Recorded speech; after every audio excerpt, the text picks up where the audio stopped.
All right, we're gonna look at one, maybe two chapters tonight in different spots. We're going to start in Psalm 22 tonight. We over the course of our study that we've been doing on Wednesday nights, and it seems like it's gone on for a long, long time. I guess it has. We started back in November talking about the obstacles that we face when presenting the gospel to people. And it really hadn't been as many lessons as it seemed like, because when I sat and counted them all up, I realized there were several Wednesday nights we didn't meet. But as I was preparing to move on to something else, and very likely one of the minor prophets, I kept thinking about Psalm 22. Because as we've been talking, Psalm 22 and Isaiah 53, that's the other one we may look at tonight if there's time, those have come up repeatedly in our discussions as we talk about, particularly last week. And I'm just, bless you, and I'm just going to ask you to forgive me from right off the bat. I've got the beginnings of a migraine that started about 4 o'clock this afternoon. They always hit on Wednesdays. And I feel like ever since that started, there have been moments that I've said things to Charla that didn't make sense. I would be concerned it was a stroke, but I just had my annual checkup with my doctor yesterday, and she told me to lay off the coffee. She probably didn't mean cold turkey, so that's probably what's going on. Everything's not, probably meant you need to wean yourself off of it, not quit completely. Yes, sir. I know it's just a really bad joke. Okay, go for it. Okay. So yeah, I don't need a migraine to make me not make sense. Well, I usually don't either, but they don't help me make more sense. I'll put it that way. So who recalls what we talked about last week, last Wednesday? Anybody? And y'all probably had coffee today. Shame on you. You got a room full of old people. That's all right. To say that. So. And this is not coffee. This is sugar-free. This is sugar-free root beer. What we talked about last Wednesday night was how we would address the idea of the Bible being the Word of God to somebody who doesn't believe it. You remembered? All right. His brain is still young and squishy. It can remember things. All right. So one of the things that I presented to you, basically the argument was you start from the premise that. Or you start with the assumption that if God exists and He wrote a book, what characteristics would we expect it to have? And then does the Bible fit those characteristics? And one of the things we talked about is that if God wrote a book, we would expect that book to know things that ordinary humans don't know. And we talked about some of the archaeological evidence, we talked about some of the scientific evidence, some of the prophecies. And in that conversation, Psalm 22 came up again. It's come up a few times in our discussions.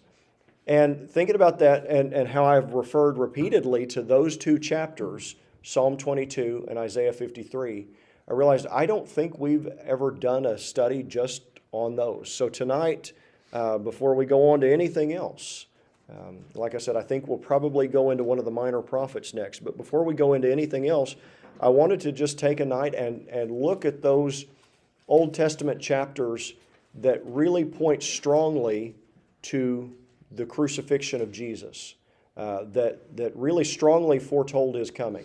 And, we just did a whole series last fall on finding Jesus in the Old Testament. And we looked at some of the prophecies, some of the pictures of Jesus that you find, even going back to Genesis chapter 3. You can find things that point to Jesus all the way through. But we didn't really do a deep dive into either of these prophecies. So that's what we're going to look at tonight. Let's start by reading Psalm 22 together. I'll give you just a second to turn there, although most of you probably already have. All right, and the heading says that it's a Psalm of David. It's one that David wrote and gave to his choir director. And he says, and I want you to think as we're reading through here, do any of these things sound familiar? All right? My God, why have you forsaken me? I tell you what, as we read through, raise your hand if there's something that that sounds familiar? Okay, yes. My God, We're on Psalm 22. Psalm 22, yes. My God, why have you forsaken me? Wrong page. Wrong, okay, I do that all the time. Far from my deliverance are the words of my groaning.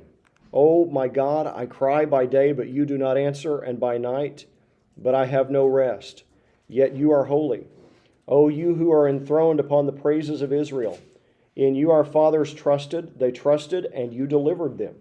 To you they cried out and were delivered. In you they trusted and were not disappointed. But I am a worm and not a man, a reproach of men despised by the people. All who see me sneer at me. They separate with the lip, they wag the head, saying, Commit yourself to the Lord, let him deliver him, let him rescue him, because he delights in him. Yet you are he who brought me forth from the womb. You made me trust when upon my mother's breasts. Upon you I was cast from birth. You have been my God from my mother's womb. Be not far from me, for trouble is near, for there is none to help. Many bulls have surrounded me. Strong bulls of Bashan have encircled me. They open wide their mouth at me, as a ravening and roaring lion. I am poured out like water, and all my bones are out of joint. My heart is like wax, it is melted within me. My strength is dried up like a potsherd, and my tongue cleaves to my jaws. And you lay me in the dust of death. For dogs have surrounded me, a band of evildoers has encompassed me. They pierced my hands and my feet. I can count all my bones. They look, they stare at me, they divide my garments among them, and for my clothing they cast lots. Looks like Huey's at an auction over here. No, you're picking up on all of it. It's good. Did I read 18? They divide my garments among them, and for my clothing they cast lots. Okay. Verse 19 says, But you, O Lord, be not far off. O you, my help, hasten to my assistance. Deliver my soul from the sword, my only life from the power of the dog. Save me from the lion's mouth. From the horns of the wild oxen you answer me. I will tell of your name to my brethren. In the midst of the assembly I will praise you. And you who fear the Lord, praise him. All you descendants of Jacob, glorify him. And stand in awe of him, all you descendants of Israel. For he has not despised nor abhorred the affliction of the afflicted, nor has he hidden his face from him. But when he cried to him for help, he heard. From you comes my praise in the great assembly. I shall pay my vows before those who fear him. The afflicted will eat and be satisfied. Those who seek him will praise the Lord. Let your heart live forever. All the ends of the earth will remember and turn to the Lord, and all the families of the nations will worship before you. For the kingdom is the Lord's, and he rules over the nations. All the prosperous of the earth will eat and worship. All those who go down to the dust will bow before him, even he who cannot keep his soul alive. Posterity will serve him. It will be told of the Lord to the coming generation. They will come and will declare his righteousness to a people who will be born, that he has performed it. All right, so there are a few things that y'all indicated sounded familiar. If David is the one who wrote this, and I'm not suggesting he's not, that I should have said since David is the one who wrote this, we're looking at a time frame of about 1000 BC when David was king of Israel. With a lot of the Psalms, we don't know exactly when in his life he wrote them. There are some of these Psalms where he could be talking about circumstances once he's king and the struggles he goes through, or he could be talking about before he became king and the struggles he went through. So we don't know exactly when in David's life he wrote this, but somewhere around 1000 BC is very likely, a few years either side of that. Why is it important that would be written around 1000 BC? Yes. Go ahead, sir. Go ahead. Nobody knew about Jesus. Nobody knew about Jesus. If somebody wrote this in 1000 AD, it's not quite as impressive to be a tale about Jesus. If I tell you what's going to happen after it happens, that doesn't impress anybody. Sometimes even stuff that you could know about under normal circumstances. Last week I gave you the example. I said, I know I'm going to go home tonight, and I'm going to start cooking dinner, and my son is going to come in there and talk my ear off. And you did not, if I recall correctly, because you wanted to call me a false prophet. But any other time, I would have, if he hadn't been in here to hear me say that, he would have done that. Me telling you that is not impressive because that's what happens every Wednesday. It's something I should know. But 1,000 years beforehand, not only did they not know about Jesus yet, but they describe aspects of crucifixion that they did not know about yet. It's very unlikely that anybody was crucifying people at this time period in history. And if they were, it was far off in the Persian Empire. That we don't know exactly when that started, but it certainly wasn't a common practice in Israel at that time. Do you have? I just had a question. Do you happen to know how long it was before Isaiah, between David and Isaiah? So for Isaiah wrote in about the 7th century or 8th century, the 700s. I always get confused which century goes with what. It was about the 700s, so we're talking about a 300-year gap between David and Isaiah. Yeah. He had a lot of the prophecies, right? Isaiah did a lot of the same things, yeah. And they're writing about things that would have made sense to them.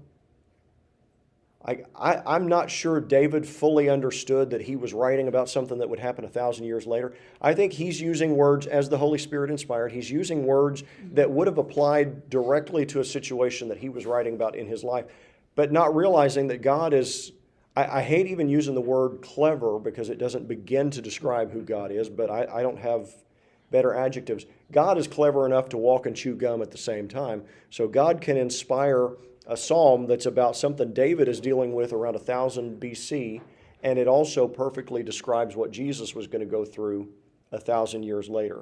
So let's look at some of the things. Some of you, your radar went off immediately as I started reading the chapter. My God, why hast thou forsaken me? Why have you forsaken me? Where else have we heard that besides David? At the crucifixion. When did Jesus say that during the crucifixion? Shortly before he died. It's around the time that the skies grew dark. And I don't know this for sure. The scriptures don't spell this out. But I suspect that's the moment where it happened, what Paul calls in Corinthians, when Jesus, who knew no sin, was made to become sin for us. I think it's probably at that moment Jesus fully took on responsibility for our sins and was separated from the Father. I don't know that, and I'm cautious about saying, about describing anything to do with the relationship between the Father and Son, because it's easy to get off into a heretical ditch one way or another. But when Jesus experienced that feeling of separation from the Father, and whether he just took on our sin in that moment or not, he definitely was under the weight of our sin, felt that separation and cried out, my God, why have you forsaken me? Now, that one is something that Jesus could orchestrate. And skeptics will look at that and say, well, how is it impressive that he knew that was a prophecy, and so he went out of his way to fulfill it? There are a lot of other prophecies that an ordinary person couldn't make happen, that happened to Jesus, that if he was a regular man, he had no hand in. But I think even it's even impressive, even if we think, well, a normal person could have just said, well, I'm going to fulfill this prophecy. With everything he was going through, to have the presence of mind.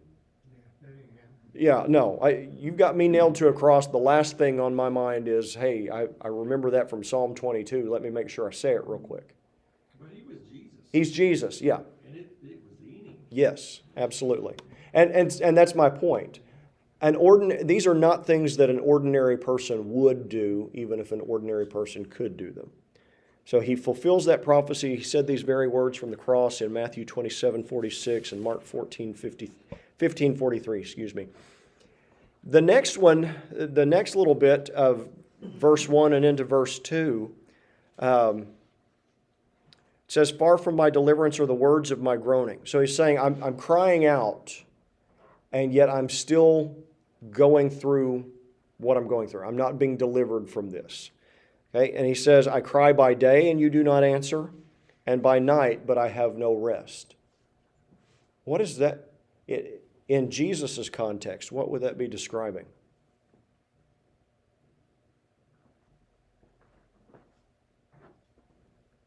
Did Jesus cry out, other than my God, why have you forsaken me? Did Jesus cry out to the Father? In the garden. Okay, he cried out in the Garden of Gethsemane. Was he spared? No. And that was the night before. He cries out a few times on the cross, not necessarily to be delivered. And by the way, we've talked about that before. I've always struggled with that prayer in Gethsemane because I believe the Father and the Son share the same will. Like I'm not saying they're the same person, but I am saying there's no daylight between what the Father wants and what the Son wants. Not only that, Jesus made it clear he was determined to go and be crucified. That was the whole reason why he came, and during his ministry there were times that they'd try to lead him one way or another, and he says, no, I'm going to Jerusalem for this to happen. This is what he was determined, this is what he'd promised. And so if Jesus was praying, Father, when he says, let the cup pass from me, if he was praying for the Father to spare him from the crucifixion, then we've got problems where God the Son suddenly is not wanting to keep his promise. I just don't think that can be what he means. And so I'm not 100% sure it's the right answer, but I like the answer I've given you before from Dr. Fruchtenbaum's commentary where it says the cup was talking about the separation from the Father. Yes, I'll go through the punishment. I'll take the cross, I'll take the stripes, I'll take all of it. I'll fulfill the prophecy. Just don't let this be separated. So I think that's probably the right answer. I'm not 100% sure. But I don't believe he was praying to avoid the cross. Maybe it shows also that that's the only way. Mm-hmm. There's no other way. Yeah. It had to happen. It had to happen. Yeah. He quickly followed up, thy will, not mine. Yeah. I also think that Jesus doesn't, God and Jesus, God the Father, God the Son, neither one of them do things by happenstance. Right. And a lot of what Jesus did was for our example. Mm-hmm. And Yeah. so it could have been something, and again, I don't know, I kind of like your where you're leaning to, but it also could be just, this is a good way of showing that things are going to happen to us that we don't want to happen, and we're going to ask God, hey, can you not do that? Yeah. And sometimes because God's plan means he's going to let it happen, we need to follow Jesus' example and say, your will, not mine. Yes. And I will be faithful, and I will love you, and I will follow you, even if you don't answer this. Yeah. Absolutely. He had to do that separation because he was our substitute. Right. And that's what sin does in our life. Yes. Is the separation. Yeah. And so that had to happen. Yeah. I think for the prayer in the garden, obviously it was loud enough the disciples heard it because they all copied it down. Right. So I feel like he was making sure they understood, I know what's fixing to happen, and it's not pretty. Mm-hmm. Nobody, not even me, just want this to go. Yeah. So if there's another way, but your will, not mine. Yeah. To show them, when you're facing something that you know is gonna be ugly, Mm-hmm. you give it up to the Father and his will be done, and you'll come out the other side okay. Yeah. And that's certainly been the majority opinion throughout history, that he was showing submission by praying that. And I think even if he's praying to avoid the separation instead of the cross, he's still showing submission. Like I said, I don't know 100% that's the right answer. It's just, for me, I feel like that fits better with what we know about Jesus, but it's not something I'm going to squabble with anybody about. When when it started, before there was anything, Mhm. he knew when that moment came, there was gonna be separation. Yeah. Yeah. Because God's not gonna be with sin. That's true. That's true. And it may be one of those things that, I know, Jimmy Ann, you quit keeping the book because God already knows the questions, but the book of questions that Jimmy Ann now has up here may be one of those things that he explains to us, helps us understand when we get up there. You know, a But- horrible separation that Jesus, thought about how horrible that was. I mean, that's the horribleness of eternity. Yes. Without Jesus. Yes. The TCA students did one of my favorite Christmas plays I've ever directed is called Angels Aware. And it's from the perspective of the angels, and when they found out what God's redemption plan really was, and they're like, a baby? What? Oh my goodness. I love it because it shows what Jesus gave up. Mhm. It shows exactly, we know that he died on the cross. I do a big lesson in science about what happened to his physical body. I mince no words. Mhm. And for some reason, it takes my breath more when I think about the adoration and the glorification that he left. Mhm. Is that even a word? Yeah. Anyways, Yes. y'all know what I'm talking about. That he left behind. Yeah. And that separation was a huge thing. He and the Father were one. Yeah. He was there with the Father at the beginning. They was one accord Yes. this whole time. And now I've got still thinking about that horrible sacrifice he made. So Right. anyways. Right. So we know that whatever he was praying for deliverance from, it was not granted.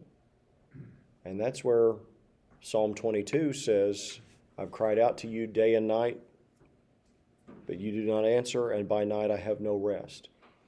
David felt that way. Jesus in his humanity felt that way. I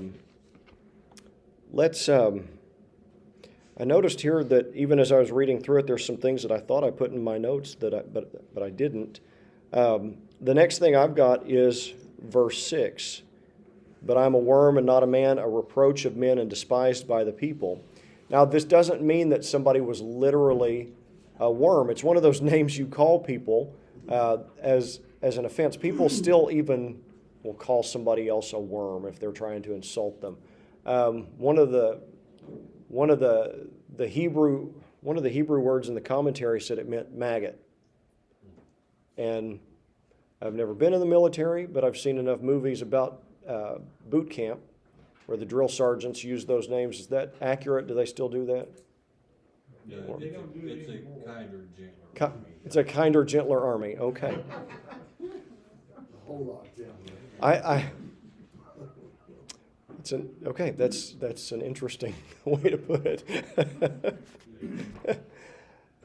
But this is one of those things that you'd call, you call people a name to insult him, and David is saying that this is what I have been made to feel like. This is how I am viewed by the people around me. And that's how Jesus was viewed by the people around him, not as a literal worm, but they looked at him as the lowest of the low. I think it was Sunday night we talked about the Talmud and the Mishnah, some of the traditions of the Pharisees that later got written down. And if you read one of the versions, I'm trying to remember which book it's in, but one of those books describes where they believe Jesus is now, and you recognize that Israel did not have, in his day, did not have kind feelings toward Jesus.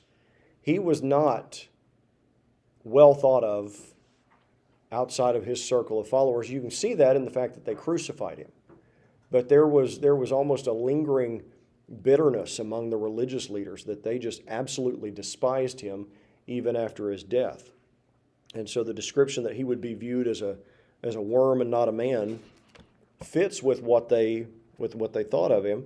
A reproach of men and despised by the people. His own people turned on him.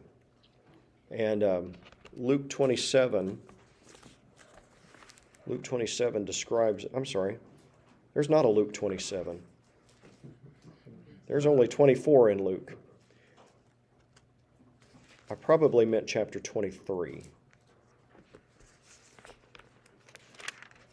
And that was before the migraine that I typed this out. 23.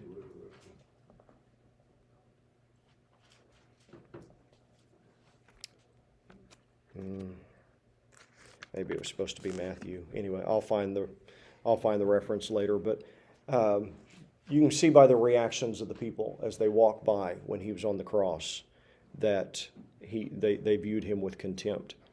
And then look at verse 7 here. It says, all who see me sneer at me, they separate with the lip. I don't know what that looks like, but everybody agrees it's a sign of mocking. Now, if you were going to mock somebody today, without being obscene, what kind of gesture would you make? Might stick your tongue out at 'em. Might stick your tongue out at them. I know the kids will sometimes do stuff like that. My version says they make mouths at me, Okay. and that brings to mind the Yeah. curl. Yeah. Yeah. You are just, oh, Yeah. the boot. So they sneer at him, they separate with the lip, and they wag their heads. Now, if you've spent much time reading the Gospels, their accounts of the crucifixion, you'll notice, or you'll remember, that there's a scene in multiple of the Gospels where they talk about the people coming and wagging their heads at Jesus, which I always just thought was a strange gesture to make, but it's also one of contempt. I see your hand. Enthusiastically. Were you looking for Luke 23:35? Or Matthew 27:27. Or Matthew 27.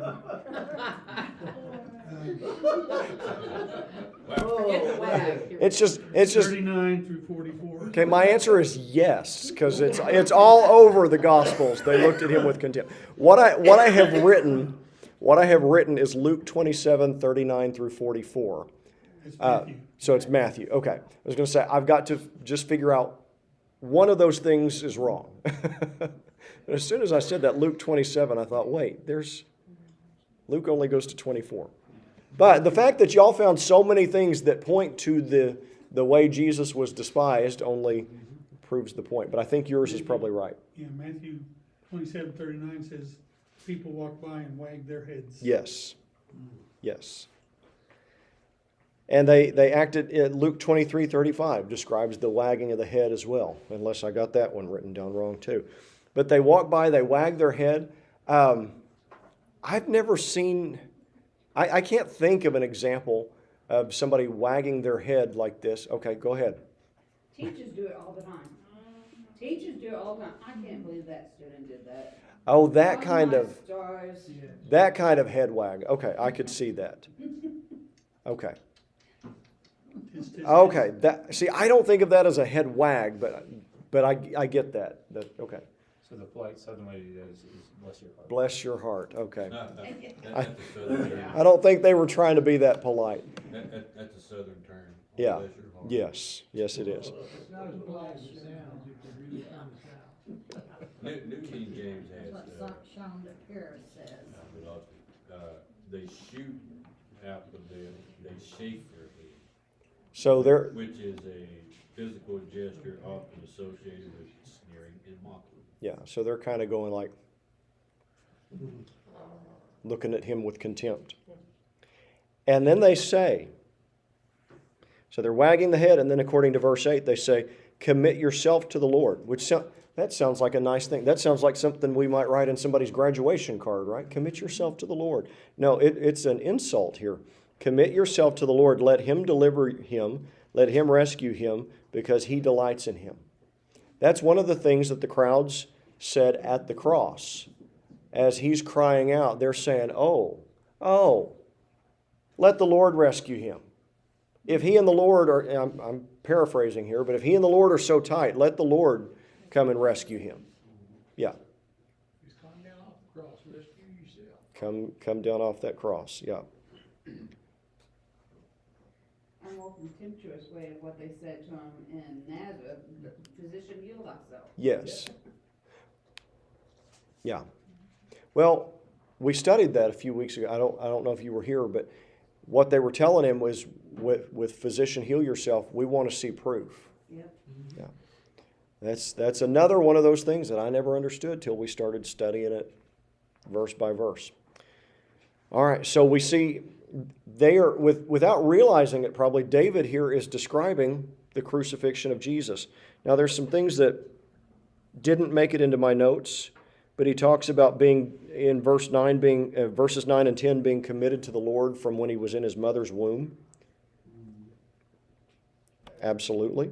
Go to verse 14. He says, I'm poured out like water. All my bones are out of joint.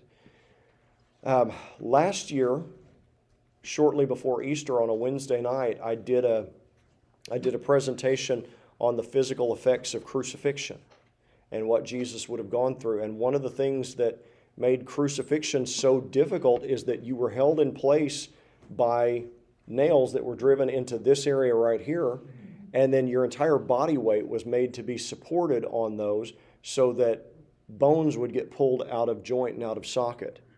And here David says, I'm poured out like water.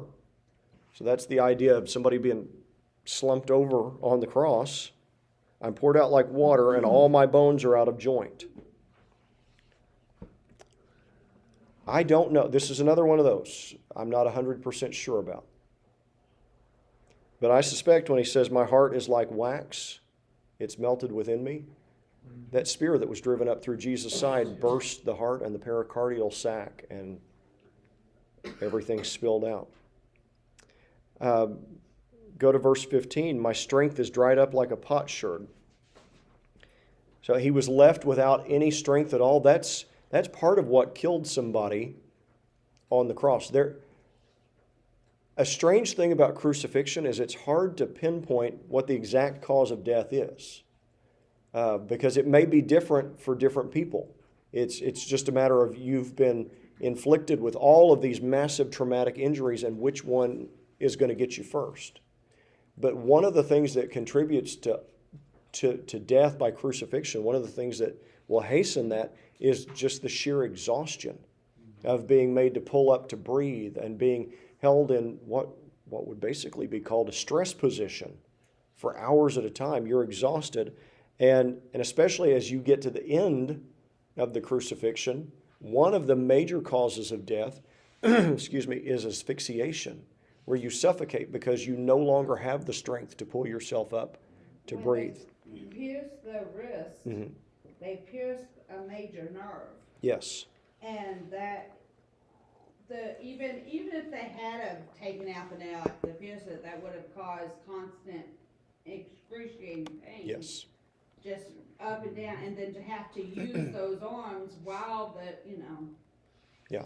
it hastened it quickly. Yes. You know, for those who say, well, it was convenient that David wrote these, then Jesus would say them. Mm-hmm. You know, and not necessarily see it as a prophecy. Yeah. But if you look at the rest of this, it's not Exactly. like Jesus is saying, okay, I'm gonna make my bones do this, and I'm gonna Exactly. you know. That's what I'm saying. No, a normal person could not orchestrate the fulfillment of all of this. Maybe verse 1, but if he orchestrated all of this, he's got to be God. He made all these other people do these things to him. So his tongue cleaves to his jaws. What is that describing? Thirst. Yeah. And that's one of the things he cried out for from the cross, was he thirsted. And he was fulfilling prophecy. You lay me in the dust of death. He was buried after the crucifixion. Go to verse 16. For dogs have surrounded me. That doesn't necessarily mean literal dogs. That's another one of those insulting words. It can mean just evildoers in general. and a band of evildoers has encompassed me. When was Jesus encompassed? When was he surrounded by bad guys? Garden. In the garden, yeah, he was surrounded. At the trial. On the cross. On the cross, yes, literally. Crucified on either side of him. What did you say the cross also? Okay. Yeah. So, at the moment of his betrayal and arrest, all through the trials, all throughout all the torment that he faced, he was crucified between thieves. He was surrounded by mocking, jeering people who were rejecting God the Son and mistreating him this way and cheering it on. I can't think of anything more evil than that. He was surrounded by these people continually. He says, they pierced my hands and my feet. They did, that's how they hung him on the cross. That's how they hung him on the cross. There was not a method of execution that I can think of that would have been used in David's time that this would describe. They pierced his hands and his feet. I can count all my bones. I was a little puzzled at this one. People seem to think this one also is referring to how everything gets stretched out. I think it indicates that they didn't break his bones. Okay. And a lot of the guys that got crucified, they would go through and break their legs so that it would hasten their Mhm. death. And they did not do that. He had no broken bones. Yeah. Right. Yeah. He could count every one because the prophecy was not have any broken bones. Yeah. That actually makes more sense than the other explanations I read. Well, in our Bible study yesterday, it said that they didn't break his bones either because he was already dead, Mhm. and they would break the bones and speed up, but they did pierce his side. Mhm. Yeah. Let me just check, but no. And I can't remember if I told you all this or not last year because I can't remember when I figured this out. But I was reading a medical journal. I do not just sit and read medical journals, but as it applied to the crucifixion.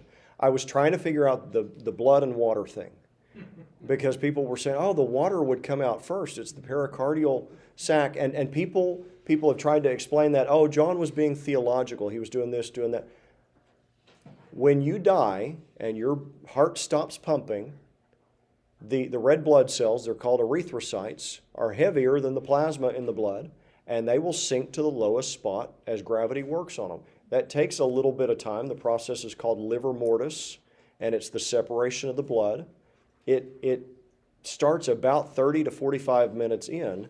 So when they pierced his side with a spear and blood came out first, tells me that the blood had already separated. Jesus was not only dead, but had been dead at least a half an hour.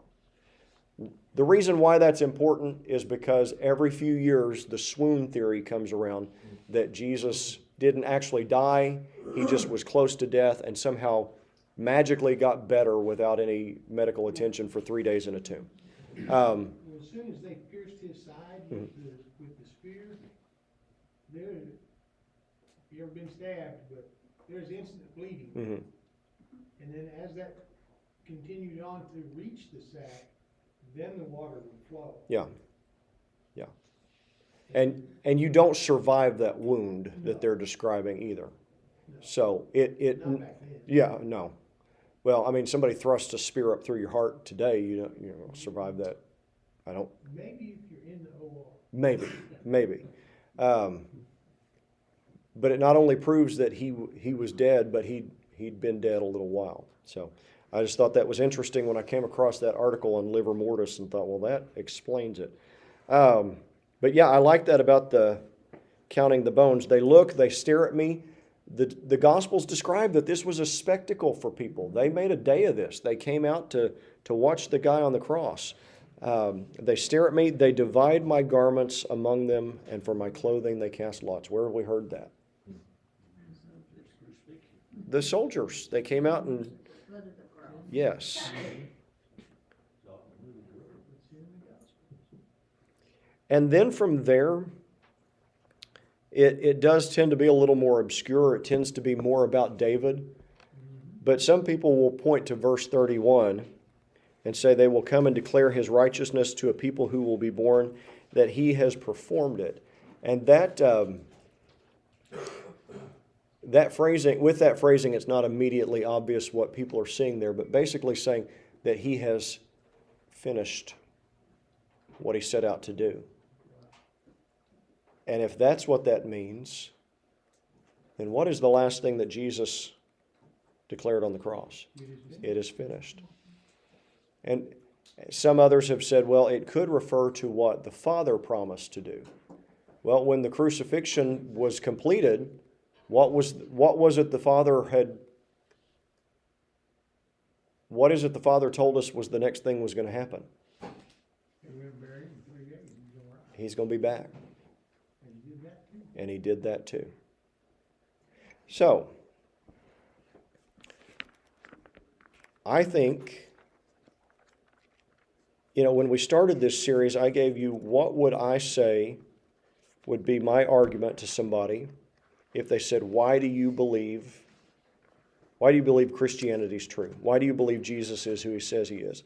And we walked through that with the crucifixion and the resurrection. I think it all goes back to that. There are a lot of questions that we would probably like to be able to answer, but we don't have to be able to answer every question. Like, I wish I understood more about the creation-evolution debate. That's not really... I'm interested in it, but it's not my area of expertise. But you know what? If somebody comes up with a question for me about, well, how do you explain this? My inability to answer that doesn't disprove Christianity, because you still have to deal with the resurrection. And I think it's hugely important that we've got things we can point to that it, first of all, I've laid out for you the evidence before, that we can piece it together from the historical record that the resurrection happened. But on top of that, we have things that were written 700 to 1,000 years before that told that story. Let's look at Isaiah 53 for just a moment. We won't spend as much time on Isaiah 53.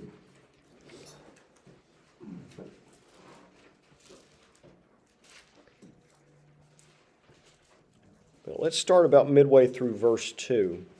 It says, he has no stately form or majesty that we should look upon him, nor appearance that we should be attracted to him. That means the person it's describing, it's not saying they're ugly, it's just saying there's nothing physically remarkable that would be the reason that people would flock to them. He was despised and forsaken of men, a man of sorrows and acquainted with grief, and like one whom men hide their face, from whom men hide their face. He was despised, and we did not esteem him. This is Isaiah writing to the people of Israel, saying that the person he's describing was here, and instead of respecting him, instead of acknowledging him for who he really was, we missed what was right in front of us, and we despised the one that God sent us. Surely our griefs he himself bore, and our sorrows he carried. This is not the picture that anybody expected of the Messiah. They expected the Messiah to come and be somebody who was going to mix it up with the Romans and kick them out and kind of restore the golden age that they had experienced under King David. And here Isaiah is writing about somebody who is going to bear our sorrows and bear our griefs, and somebody that's going to be rejected by his own people. Yet we ourselves esteemed him stricken, smitten of God, and afflicted. And the people definitely looked at Jesus on the cross and thought God was judging him, not realizing that God was judging him on their behalf. That they were actually stricken, he was being stricken with their afflictions. And here's where we really get into the meat of the passage. But he was pierced through for our transgressions. He was crushed for our iniquities. And the chastening of our well-being fell upon him, and by his scourging, by his stripes, we are healed. Again, that's not a picture that anybody expected of the Messiah, that he was going to come and be subjected to that sort of thing. And yet they're talking about the Messiah being pierced being beaten, being crushed, being chastised and scourged. And he says, all of us like sheep have gone astray. Each of us has turned to his own way. But the Lord has caused the iniquity of us all to fall upon him. So there again, he took our sin on himself. He was oppressed and he was afflicted, yet he did not open his mouth. Like a lamb that is led to slaughter, and like a sheep that is silent before its shearers, he did not open his mouth. And during some of those trials, there were trials when Jesus answered questions, but there are trials like those described here where Jesus said nothing. And that was part of what infuriated the leaders. By oppression and judgment he was taken away, and as for his generation, who considered that he was cut off out of the land of the living for the transgression of my people, to whom the stroke was due.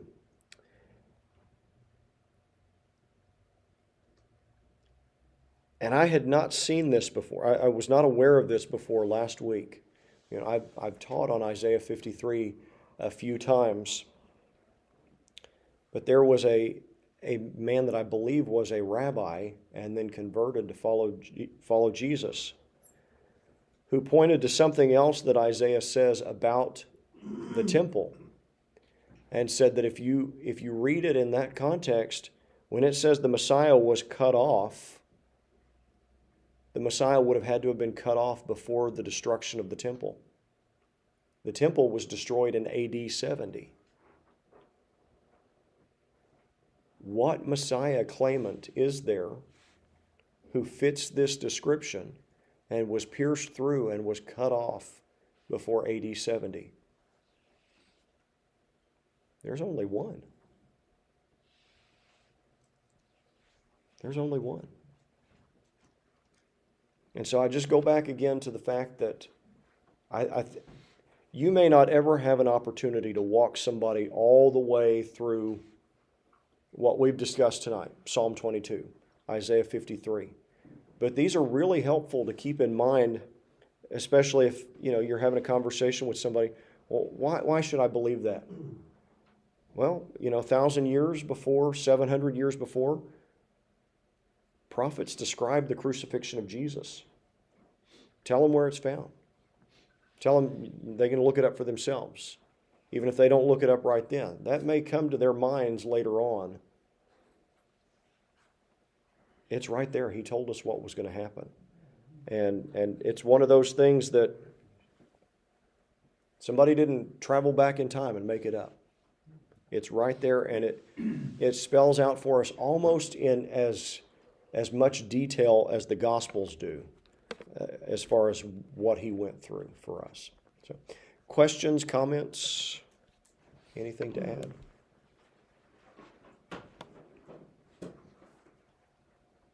Is there other instances where David prophesied? There's a few other places. I can't name them off the top of my head, but there are a few other places that we would look at. And I think, let me double check this, but I think one of the New Testament writers even refers to David as a prophet.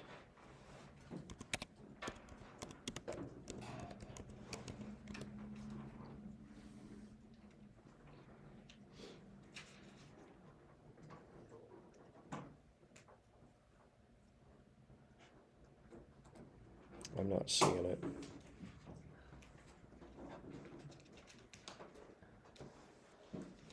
I'm not seeing it offhand. I may just be overlooking it. But there are a few prophecies in the Psalms, but Psalm 22 is just one of the clearest that refers to Jesus. But I think there are even some other things that the Gospels would tell us, oh, Jesus said this or did this to fulfill, what was written, and you go back and look, and it was one of the Psalms. But I don't have those addresses right offhand. That's one of the things I'm trying to provide for you on Sunday nights as we go through the book of Luke. I look for the cross references. I look to, is he saying something from the Old Testament? Is he fulfilling something from the Old Testament? And try to mark those down. So if you pick up one of those sheets on Sunday nights, they'll have, of course, then it's like a TV show. You've got to wait till the next week for the next episode. They're not all just... When I was in college, I had math teacher at OBU. He, I can't remember the circumstances, but he gave me a paper. I think I still have it at home. Mhm. But it was a whole 4, 5, 6 pages of math computations showing the probability that Jesus was the one person who could fulfill all of the prophecies in the Bible. Yes. It was an astronomical number. Yes. I can't remember offhand who wrote it, but there is a book written by a mathematician along those lines. And if I can remember the number, his grandson recently released a book. Did I say remember the number? Remember the name. If I can remember the math name. teacher's name was John Woods. Okay, I don't think that's it. But whoever it was, he wrote a book where he had a similar premise. The grandson has recently released an updated version of the book where he revises it. He says not quite as big, but it's still an astronomical number. It's still not, oh, you've got 2 or 3 people that could fit this. I wish I could remember the name of the guy now. Was Woods the teacher at OBU that put the list together? Okay. Well, I don't know if he wrote the paper. Oh, but he okay. gave me the I paper got you. and Yeah. What I've heard it compared to is that the odds of any one person fulfilling all of the prophecies of the Messiah is the same as covering the entire state of Texas in silver dollars 1 foot thick, 1 foot deep, marking an X on one of the silver dollars and you walking into Texas and picking the right one on the first try. I'm not a mathematician where I can verify that, but that's what I've heard it compared to. And I always forget about how big Texas is till I'm in the middle of it. Goes on for days. Literally, yes, literally. All right, anything else? Proud Texan right here. All right. Well, if you're watching at home, we're glad that you've joined us tonight, and we're going to sign off of here so that we can go over our prayer list, but we'd invite you to join us 10:45 Sunday morning, either here online or even better in person if you can make it.